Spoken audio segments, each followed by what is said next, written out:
Welcome to the Competitive Scholar.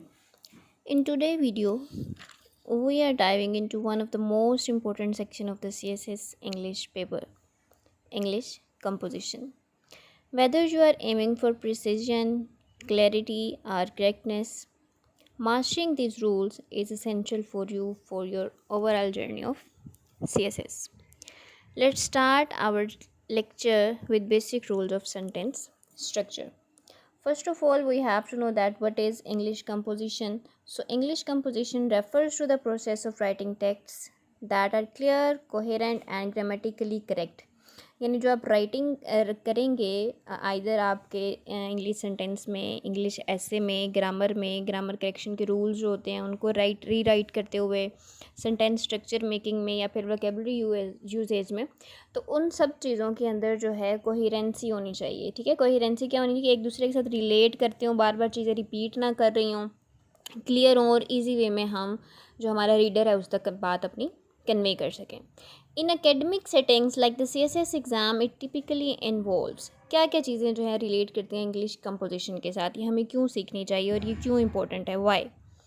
Writing skills, constructing essays, reports or letters logically and persuasively, this is important for that sense. And second, grammar and syntax, using correct sentences, structures, punctuations and word forms. Organization, presenting ideas in a structured format with an introduction, body and conclusion. Style and clarity, expressing thoughts precisely, using appropriate vocabulary and tone. So we have some rules of writing the sentences in clear way. First one, we have a sentence must a subject and predicate. Rule number 1 है कि कोई भी जो sentence है लाजमी तौर पे उसका क्या होना चाहिए, सब्जेक्ट एंड प्रेडिकेट. अगर आपने मेरी प्रीवियस वीडियो सुनी हो तो हम ग्रामर का पोर्शन कर चुके हैं रेंड एंड मार्टिन की बुक से कि सब्जेक्ट और प्रेडिकेट क्या होता है. कोई भी सेंटेंस जो है, जैसे फॉर एग्जांपल अभी हम एग्जांपल लें कि आप मुझे सुन रहे हैं, ठीक है, तो इस पूरे सेंटेंस में जो एक्टर था, मेन जो इस सेंटेंस का था, जिसने एक्शन प्ले किया या फिर एक्शन क्या हो रहा है, सुन रहा है, और एक्टर कौन है, आप. तो हर वो सेंटेंस जिसके अंदर एक्टर हो और बाकी सारा सेंटेंस हो, वो उसके दो हिस्सों को बोलते हैं सब्जेक्ट और प्रेडिकेट. यानी एक्टर होता है सब्जेक्ट काम करने वाला, और बाकी रेस्ट ऑफ द सेंटेंस, जितना भी सेंटेंस बच जाता है सब्जेक्ट के अलावा, वो सारा इंक्लूड होता है प्रेडिकेट में. प्रेडिकेट के भी फर्दर 2 पार्ट्स होते हैं, ऑब्जेक्ट और वर्ब, लेकिन फर्दर अभी हमने इसकी डिटेल में नहीं जाना. यहाँ पे हमारा कंसर्न सिर्फ सब्जेक्ट और प्रेडिकेट के साथ है. मेन जो उसका एक्टर है, काम करने वाला है, वो है सब्जेक्ट और बाकी सारा sentence predicate. Like for example, I am teaching English. So इस सेंटेंस में I is a subject and बाकी जितना भी सेंटेंस था, आई एम टीचिंग इंग्लिश, ये सारा predicate. For example, she writes essays. देखिए उन्होंने सिंपल एग्जाम्पल लिखी है, शी राइट्स एसेज, और साथ में उन्होंने एलेबोरेट करके लिख दिया कि शी सब्जेक्ट है, राइट एसेज क्या है, predicate.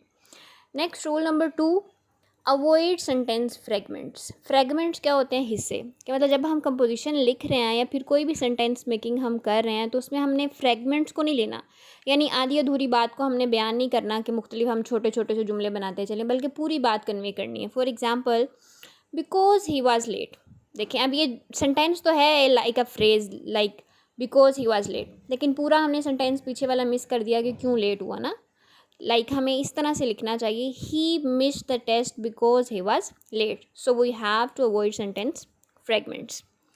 Next rule number 3, use parallel structures. Parallel structure हमें हेल्प करते हैं कंपैरिजन के लिए, लिस्ट को आइडेंटिफाई करने के लिए, सेंटेंसेस के दरमियान में कोहेरेंस क्रिएट करने के लिए. Maintain parallel structure in list and comparisons. Like she likes dancing to sing and reading. देखिए अभी सेंटेंस में वो कह रहा है जी she likes dancing to sing and reading. अब इस सेंटेंस की कोई सेंस ही नहीं है कि जी वो डांसिंग पसंद करती है, टू सिंग. अब ये देखें टू सिंग आ गया, तो ये टू सिंग क्या, टू सिंग का मतलब तो ये होता है ना गाना. तो अब इस सेंटेंस में इसकी कोई सेंस नहीं बन रही. तो ये करेक्ट हम किस तरह से लिख सकते हैं इसी सेंटेंस को, अगर हम चेंज करें for the using by rule parallel structure. She likes dancing, singing and reading. To sing की बजाय सिंगिंग का वर्ड यूज़ करेंगे तो वो बाकी सारे वर्ड्स के साथ रिलेट भी करेगी और सेंटेंस को जो है वो मोर क्लियर बनाएगी. Next rule number 4. Subject verb agreement. The subject and verb must agree in number, यानी जो है वो उसके साथ रिलेट करना चाहिए। जितना हमारा सब्जेक्ट है उसके अकॉर्डिंग ही हम उसमें हेल्पिंग वर्ब लगाएं, और बाकी जितने भी पार्ट ऑफ स्पीच के जितने भी हिस्से होते हैं उसको हम उसके अकॉर्डिंग अप्रोप्रिएटली उसमें पुट करें। Like the students was late. अब देखिए स्टूडेंट्स, मैंने बोला कि ज़्यादा सारे स्टूडेंट्स हैं, लेकिन आगे क्या वाज लेट, तो ये सेंटेंस रॉन्ग है। सो स्टूडेंट्स वर लेट, यानी जो हमारा सब्जेक्ट है उसके अकॉर्डिंग ही वर्ब और हेल्पिंग वर्ब वगैरह यूज़ करें, तो इस रूल को बोलते हैं subject verb agreement. Next there is a tip.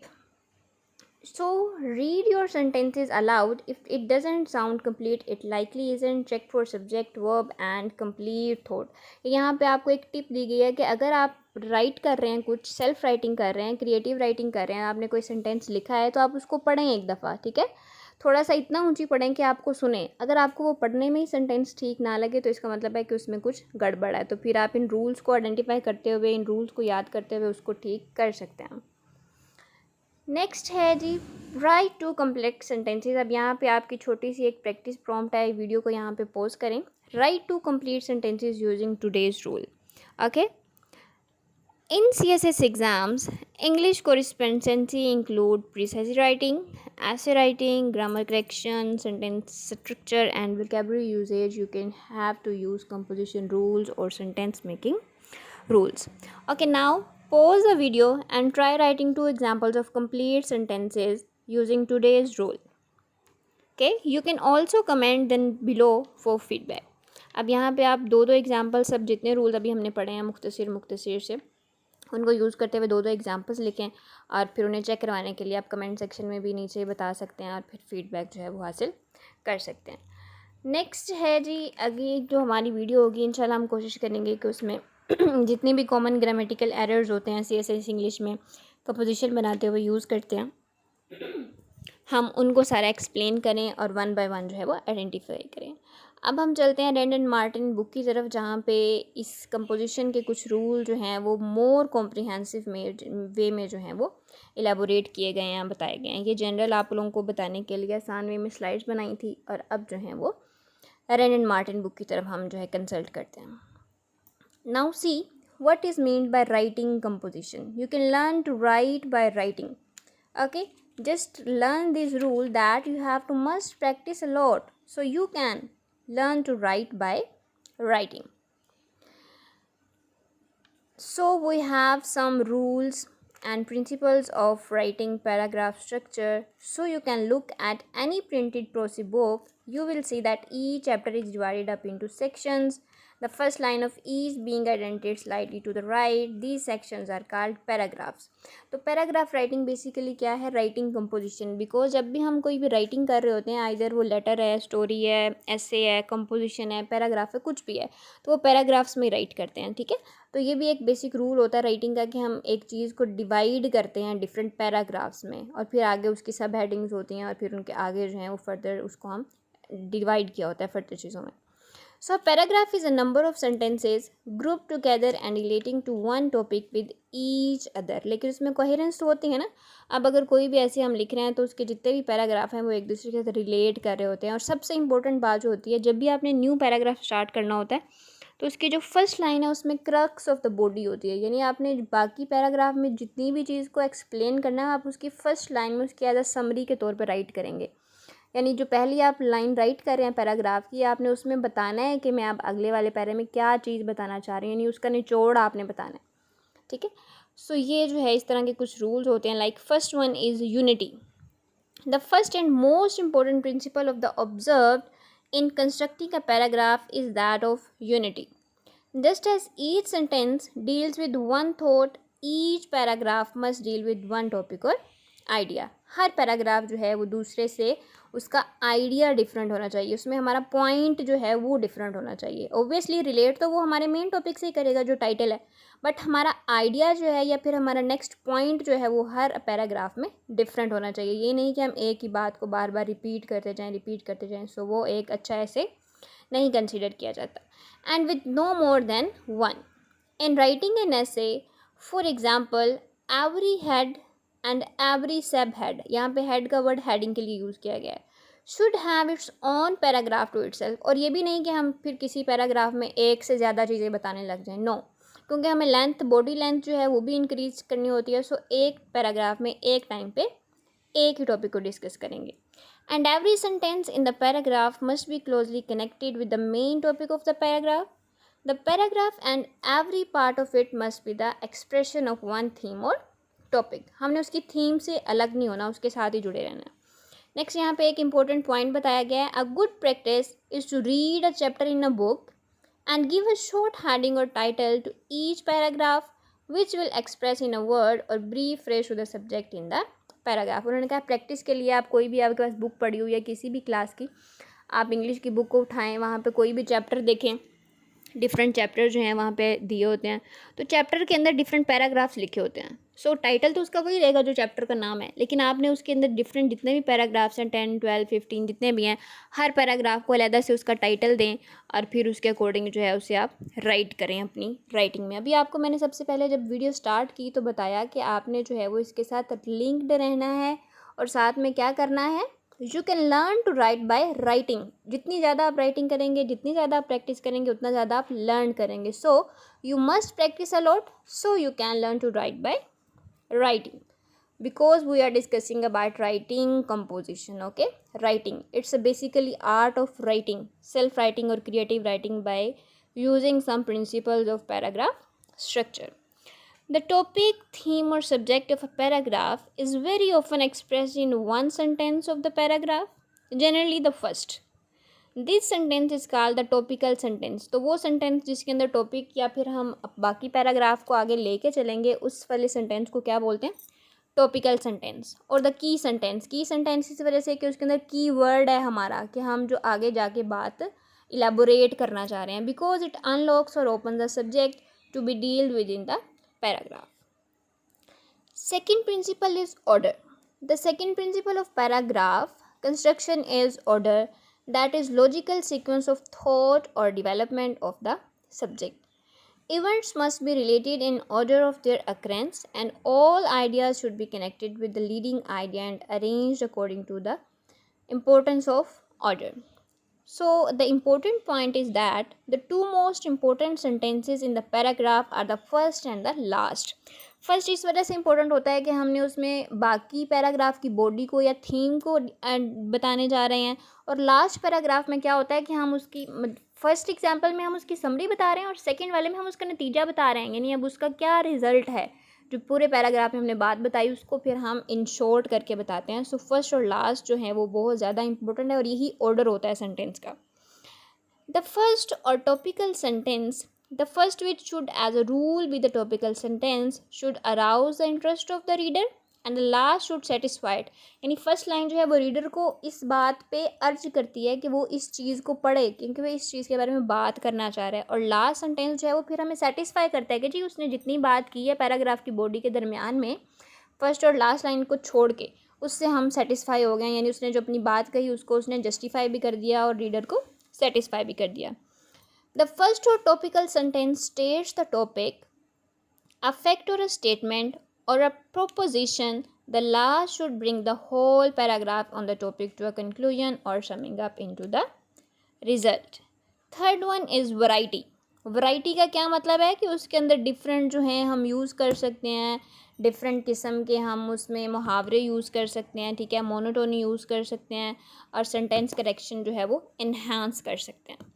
A third principle of paragraph construction is variety, by which is mean that to avoid monotony. Monotony का मतलब होता है कि एक ही टून में नहीं चलते रहना, कि बस सिंपल जो है वो आप सेंटेंस जो है वो लिखते जा रहे हैं, मतलब कोई आप एग्जांपल्स कोट ना करें, कोई आप किसी चीज़ का हवाला ना दें, ठीक है। तो आपने जितने भी फैक्ट एंड फिगर्स हैं वो राइट करने होते हैं ऐसे में, जिससे आपका जो ऐसे है वो मोर जो है वो ऑथेंटिक होता है और मोर जो है वो जस्टिफाइबल होता है।